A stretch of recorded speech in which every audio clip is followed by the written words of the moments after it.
Okay. Well, let's see. That might be a little bit buzzy, but it's probably because I've got it on the dash where the carbon fiber is, so it looks pretty sturdy. So I think we're going to go with that.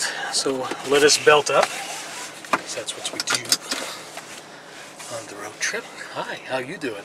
Okay, let's see. A couple of things I wanted to point out in here. Now, when it comes to the visors, these are the tiniest visors you're ever going to meet.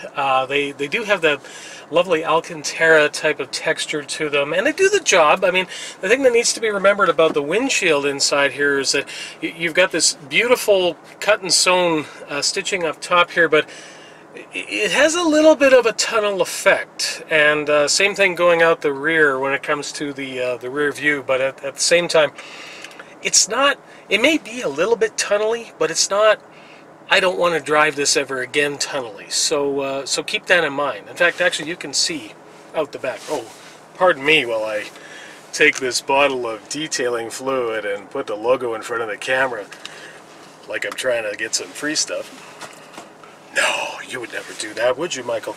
Okay, so, wow, what a seat. What a seat. What a wheel. D-shaped wheel here on this particular F-Type S with fat thumb locators, beautiful positioning for the paddles. The steering wheel switchery here, we do have heated steering wheel. That is also here, as well as our cruise control. And what else do we have? Our menus. One thing that I have to admit really speaks to me, though, is just the fit, the finish. I mean, it's amazing where you're going to find stitching on this thing. Wow. I really do like it for the way that it's been put together here. Now, you also have the trip meters here. I should point out that the actual numbers for combined mileage are 9.2 liters per 100 kilometers. That's city highway. And I've been sitting at 9.3. Now, it is the toggle style shifter, so that means you have to toggle.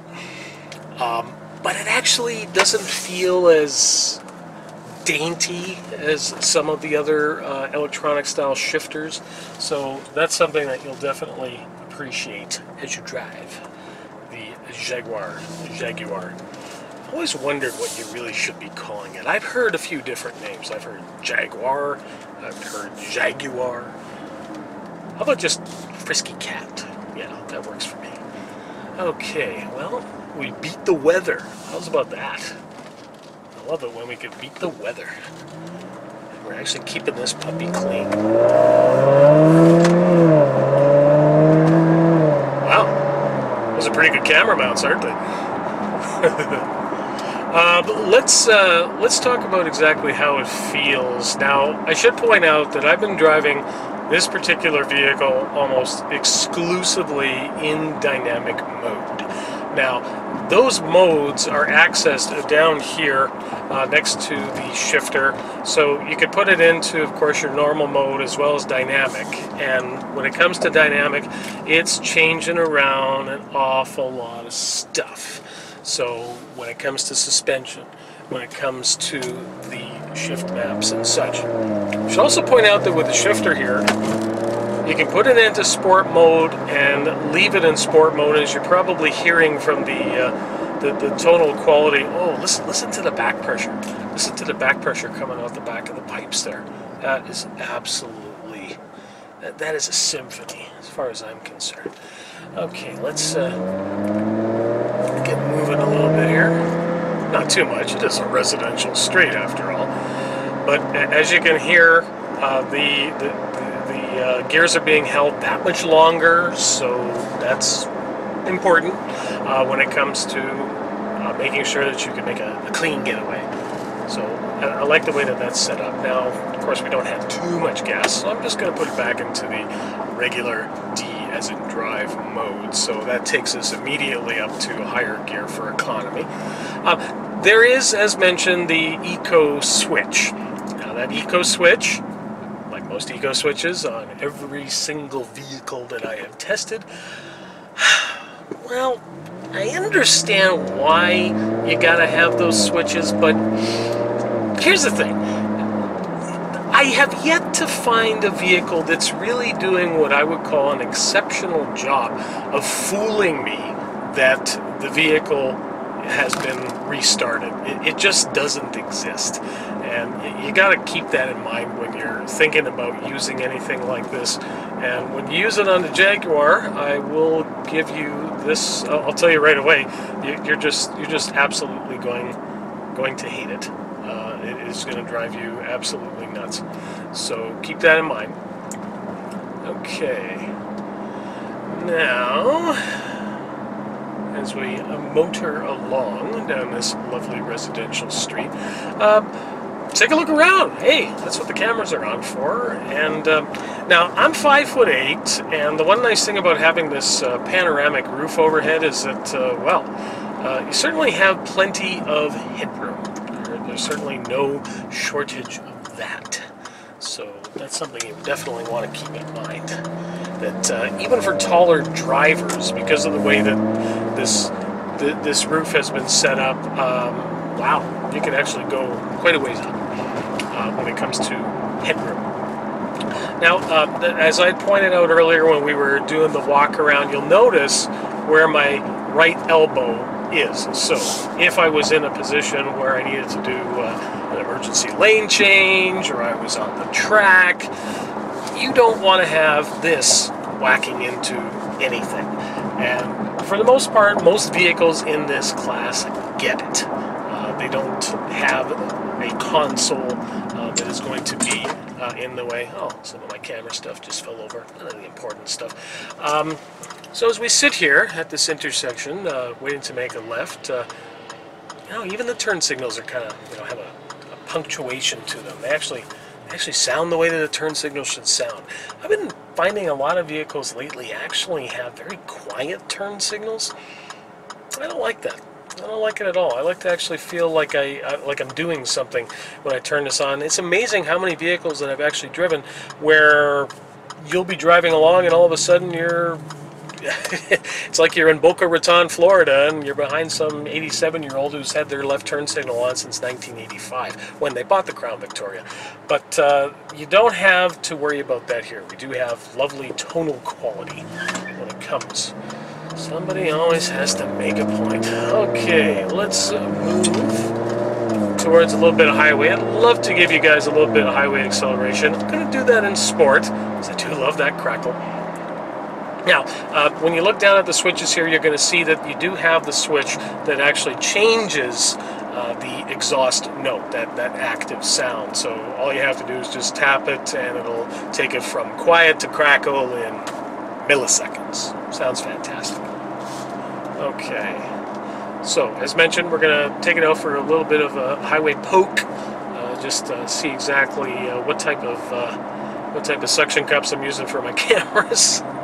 And hopefully they hang on accordingly. Now, speaking of hanging on, as I pointed out earlier, we do have the Holy Hannah handle here, and cut and sewn, just like everything else in this interior. It's extremely well done.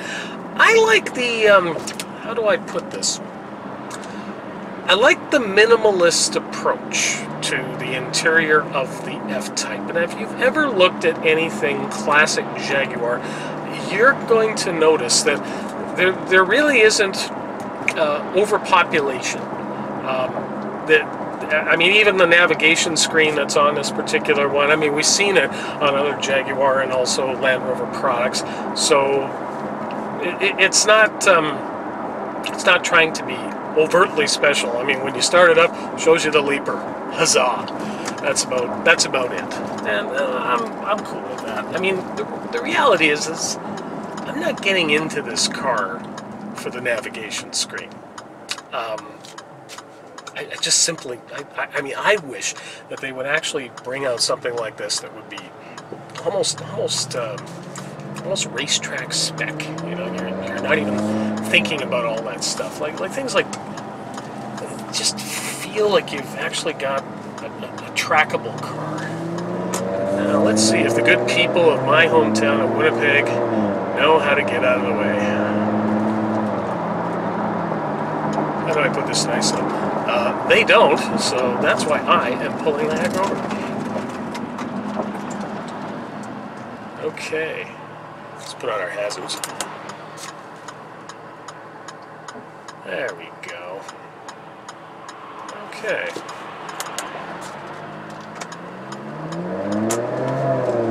Okay, so standing start. Let's put some throttle in it.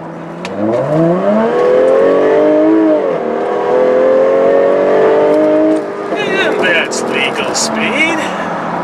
Now that was actually in drive, and maybe you can notice from the camera view in the rear, the spoiler, as per the speed, and folks, I never do anything stupid on camera. That took us up to 111 kilometers an hour. But boy, didn't it sound awfully good getting there?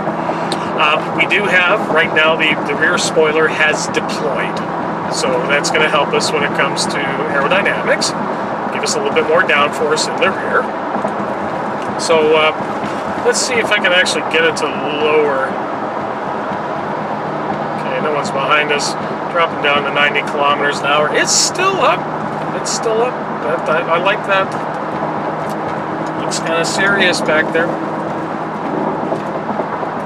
Now, if I put it into sport, holy mother of tachometer.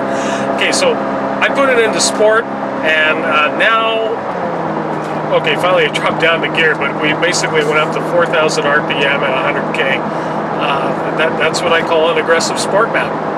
Way to go, sport map. Okay.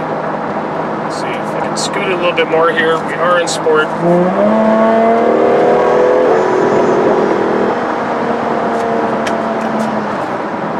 Okay, that was a little over. Just a little. I love the driving position of the F-Type. Absolutely love it. There isn't, and you know, there really isn't a bad sight line here, even with very healthy A-pillars, which you certainly need for roof crush protection, and not to mention the fact that you also are asking those A-pillars to do a pretty good job. We don't have a steel roof overhead, so they've got to take a lot of force in the event of a rollover event. So that is something that, well, it's not bothering me. How does that sound as a technical term? It's not getting in the way. Okay. Now, the one thing I've really enjoyed about driving the F-Type, especially just as a commuter, you can always put it into normal mode, you can always put the eco mode on, and it never feels overly frantic. And this car never feels like you have to drive it with full aggression. That, I guess, is the best way to put it. This is something that you can tool around town with feather light touch on the throttle, and it's not going to feel ungainly. This is literally a car that you could put into the hands of just about any of the drivers in your family. You may want to see if you can design out some of the performance specs for the younger drivers. But it's a very, very drivable car. I don't feel at any point with the steering setup that it's feeling over or under assisted.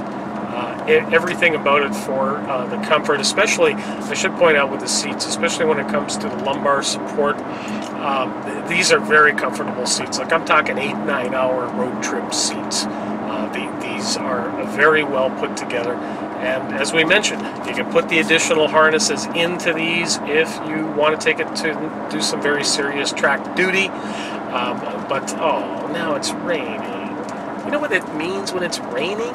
It means that once again I have to detail a black car. You know, a black car? You know how much fun it is to detail a black car? Yeah. But I will say this, that out of all the cars that I've had over the last little while, this is probably the one that I've spent the most time detailing. And that might be the downfall, because when you get seen in this car, and believe me, you will be seen in this particular F-Type, people really pay attention to it. This is something that, well, I mean, I drive Porsches all the time. I like Porsches. I'm not asking to not get Porsches. What I am finding, though, is that they're starting to blend into the background. Now, as I mentioned earlier, things like the Cayman, because remember, for this kind of money, 7829, getting you into an F-Type, pound for pound, whether it's the ones that are in front of me or British Sterling, this is a crazy value if you want to get noticed. That is the way that you have to look at this car. So consider that when you're doing your shop, and I think you're going to find that if you're looking for presence, this is a car that's really going to get a lot of people's attention. As for what I would change on the Jaguar F-Type, let's see. Well, I have to tell you, I'm partial to, depending on where you live, and I live in a really horrible town when it comes to roads, I'm partial to getting the 18-inch Vela wheels for the simple fact that I like to have a little bit more sidewall underneath. So if you live in a kind of place where you got pretty nasty roads, that might be a consideration. You can take a Jaguar, much like you can a Porsche, and make it as bespoke as you want to be.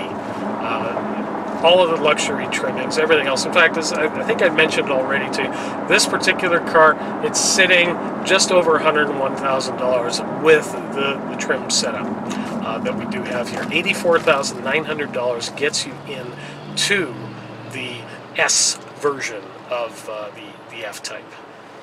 Oh, I just love it when the engine doesn't turn off, don't you? Okay, now, let's see.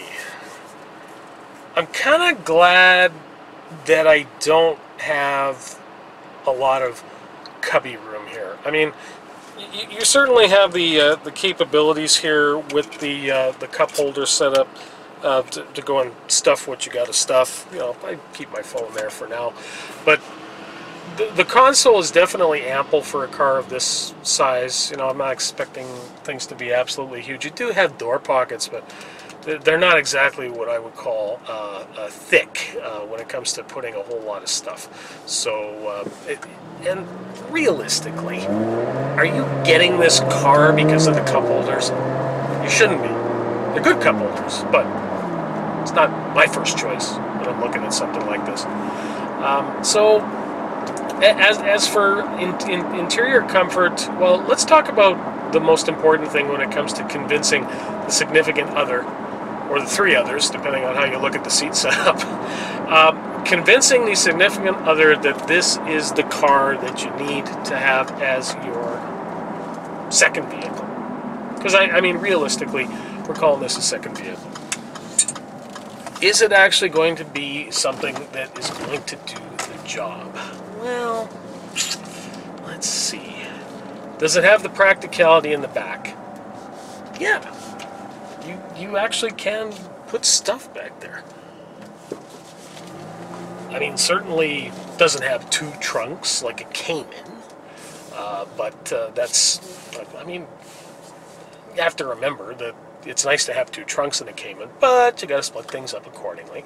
So you only have one trunk to worry about on a Jaguar F-Type. Good to know. Good to know. Is Jaguar enough? Let's see. Got a leaper on the steering wheel. That's very Jaguar. But you know what?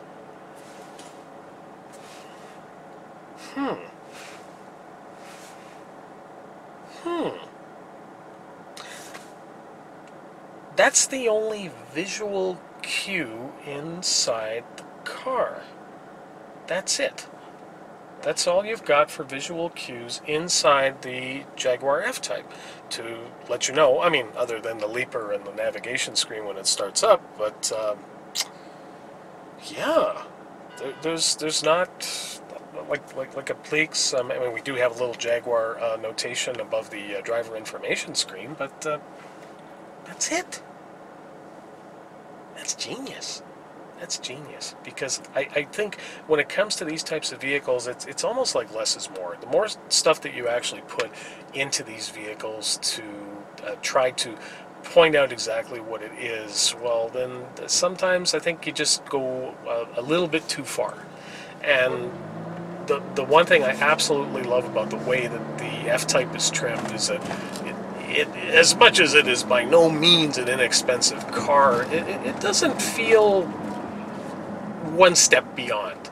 I mean, actually, it feels attainable, if that's the best way to put it. When it comes to anything else that I would consider for the money, I mean, let's face it, 72.9, that's putting you into, well, as we mentioned, Cayman territory. Would certainly put you into a very well-equipped Corvette. Could certainly get you into the high-performance falutin side of things like Mercedes-Benz as well as BMW. When it comes to very incredible performing coupes, I mean, I think of cars such as an Audi S5. When you start adding up, and not to mention the fact that a lot of the other stuff is going to be appealing for the simple fact that it's going to have all-wheel drive capability. That's all fine and good, but you know, sometimes you just simply have to have a properly balanced rear-wheel drive sports car, and that is exactly what the Jaguar F-Type is. Well, we have a saying in the car business, the car evaluation business, and I think of the late, great Charlton Heston when it comes to things like this, and how do I put this? When it comes to giving this particular car over to the next guy in the rotation, from my cold, dead hands, yeah, I'll probably hand it over. But, you know, it's amazing how cell phone batteries can die, and, well, you just never know. I mean, it's a BlackBerry. Anything could happen. So, that's my thoughts and feelings on the Jaguar F-Type. If you've got thoughts or feelings about anything automotive, send me an email at steelbeltedmind@gmail.com. For the road trip, I'm Michael Clark. Keep the shiny side up and the rubber side down. And now we turn off the camera like this.